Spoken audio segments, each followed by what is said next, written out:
Kakinada town railway స్టేషన్లో Lokmanya Tilak train ఎక్కి ఓ మహిళపై beer బాటిల్తో ఓ వ్యక్తి దాడి చేశాడు. మహిళపై దాడి చేసినప్పుడు అడ్డగించిన మరో వ్యక్తిపై కూడా అతను దాడికి పాల్పడ్డాడు. సమాచారాన్ని తెలుసుకున్న పోలీసులు సంఘటనా స్థలానికి చేరుకుని నిందితుడిని అదుపులోకి తీసుకున్నారు. గాయాల పాలైన మహిళను మరో వ్యక్తిని పోలీసులు చికిత్స నిమిత్తం కాకినాడ ప్రభుత్వ ఆసుపత్రికి తరలించారు. కేసు వివరాలను కాకినాడ డీఎస్పీ హనుమంతరావు మీడియాకు వెల్లడించారు. పోర్టు రైల్వే స్టేషన్లో స్టార్ట్ అయింది. అందులో ఇద్దరు భార్యాభర్తలు ఇద్దరు పోర్టు రైల్వే స్టేషన్లో ట్రైన్ ఎక్కడం జరిగింది.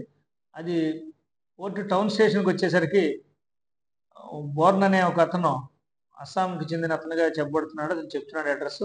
అతను కొంచెం మధ్య స్థిమితం లేనట్టుగా తెలుస్తోంది. అతను ఎక్కి వాళ్ళ ఎదురు సీట్లో కూర్చొని వాళ్ళతో ఏదో ఆల్టరేషన్ చేసి చేతిలో ఉన్న గాజు సీసాతో వాళ్ళని మహిళని గాయపరచడం జరిగింది. వెంటనే భర్త అడ్డుకునే సీసా పట్టుకుంటే అతని చేతులు కూడా కొద్ది గాయాలైనాయి.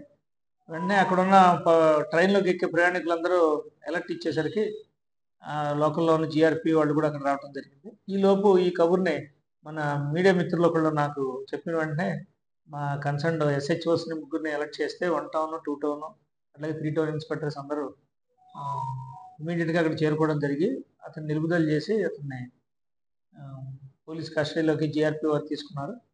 అట్లాగే వారి క్షతగాత్రులు ఇద్దరిని సత్వరమే పోలీస్ జీబులో ఎక్కించుకుని గవర్నమెంట్ హాస్పిటల్ తీసుకెళ్లారు. వేరే అవుట్ ఆఫ్ డేంజర్, ఇబ్బంది ఏం లేదు. సో అతను ఎందువల్ల చేశాడు, వాళ్ళకి ఎటువంటి పరిచయం ఉన్నట్టు కూడా ఏం తెలియట్లేదు. ప్రాథమిక దర్యాప్తులో ఆ విషయాలన్నీ కూడా గవర్నమెంట్ రైల్వే పోలీస్ దర్యాప్తు చేస్తారు.